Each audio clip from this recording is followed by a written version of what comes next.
Tony Winston, Jazz Piano College. In a Mellow Tone by Duke Ellington. Somebody left a comment on one of my old videos where I had done this song in the key of C, and I'll link to that somewhere in the description. Because it's a good song for beginners. The melody is pretty simple, and it sounds pretty good to do a little barrel house piano and just, do the Freddie Green kind of strum the chords, quarter notes. And because I think so many aspiring jazz musicians have problems with rhythm, as do I, and to keep that beat really solid with the left hand and then try to improvise or just play the melody or whatever, you want to keep good time when you're playing. That's the first thing that listeners will notice. If you're not keeping good time, they'll think, what's up with that? Great song. Let's see what we got here. So it's in the key of A flat. So that's a key that I don't play a lot of songs in. So I think before I get into it, I'm going to practice playing the blues in A flat. Whenever I have a song that's in an odd key, or even just a section of a song, it's not an odd key, but just a key that I'm not as good at, I'll play through the blues in that key because that'll cover it. So let's do the blues real quick. Do some rootless voicings. I've been doing some tracks for these things, and maybe I'll do that. So there's A flat.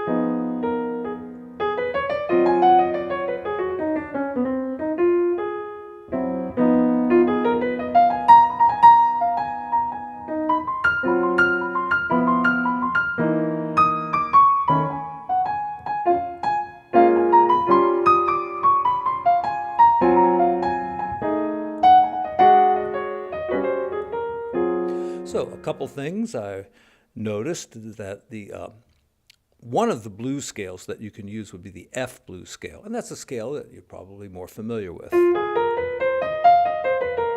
But thinking of it in terms of an A flat. The other one would be just the regular blues scale, root, minor third, fourth, passing tone, fifth, flat seven. All right. And that's one, you might use that in the key of B as well. All right, but, that's another key that we don't play that much in. So this is a scale probably that needs a little practice. So fourth finger maybe, and then 3-1, and back to. But, put your thumb on the black key too. Practice all the usual riffs. There you go. And, I have some kind of Art Tatum-ish type riffs in A flat. That's like enclosures. So I might use that. I'm also going to, see what other fancy riffs I can have on tap. And, people tell you, don't, learn a riff and then try to stick it into an improvised solo. Well, I do that from time to time. I'm guilty. And I don't care. I'll do it.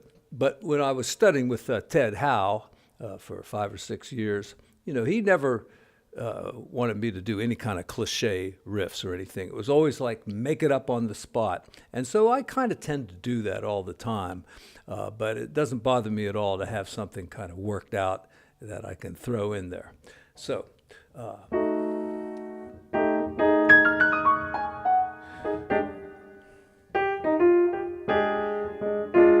right, so B flat here. A couple things Art Tatum might do.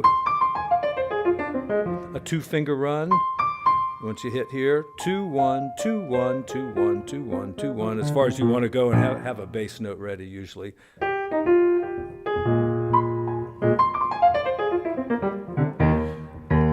E flat's the next chord, so.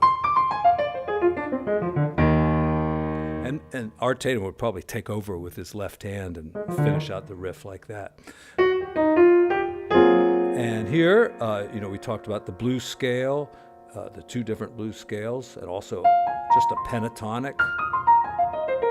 But, if you just put 1 extra note in the pentatonic, then you got the blues scale, so, or at least that's the F blues scale.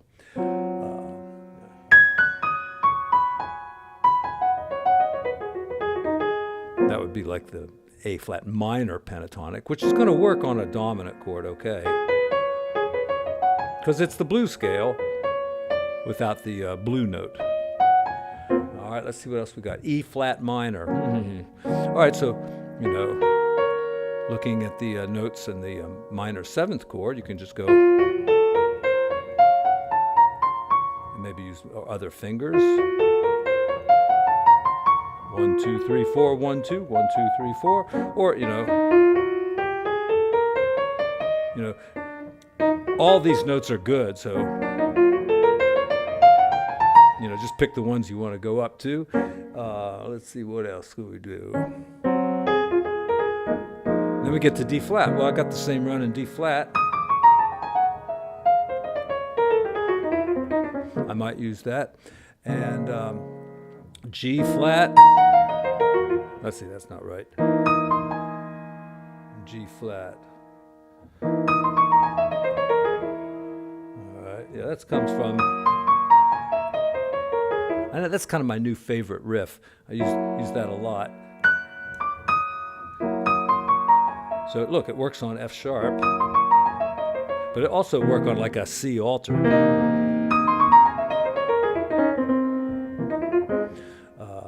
Then we got A flat again and F9.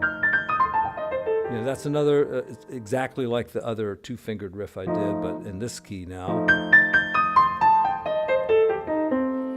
And, I'm going to use stuff like that in soloing.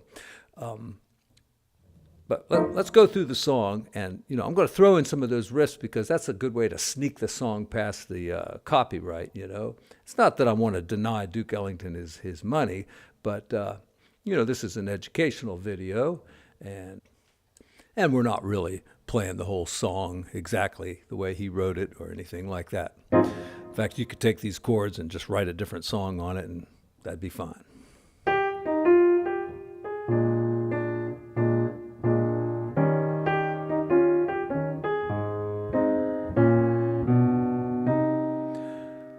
Some little stride here. Let's see.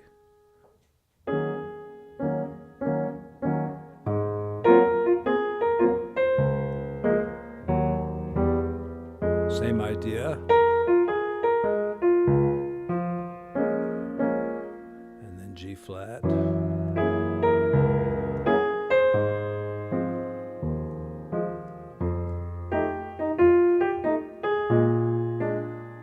And then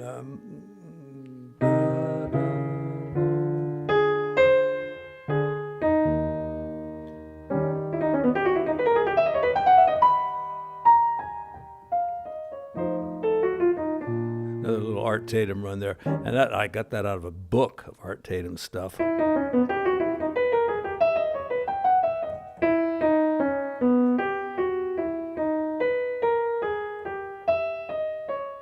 Let's get down and just do the basic stuff here. So I'm going to play chords in root position mostly. We could put that F7 in the beginning.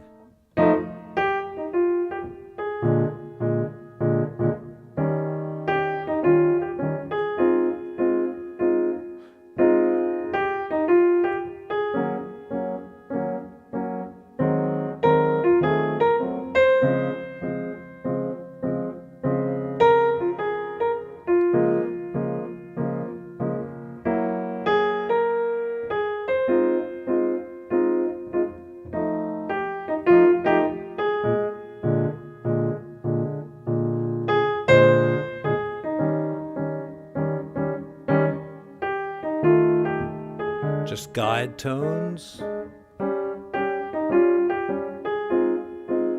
Best to play the whole chord there and there, but you know, throw in some rootless voicings once in a while.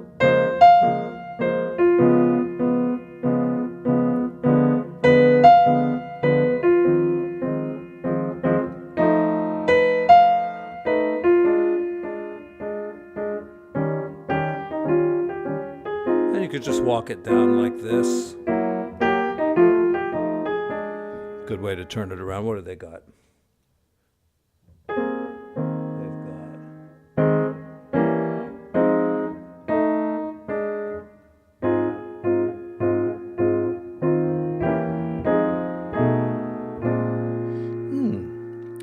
It's kind of a weird turnaround, but works pretty well.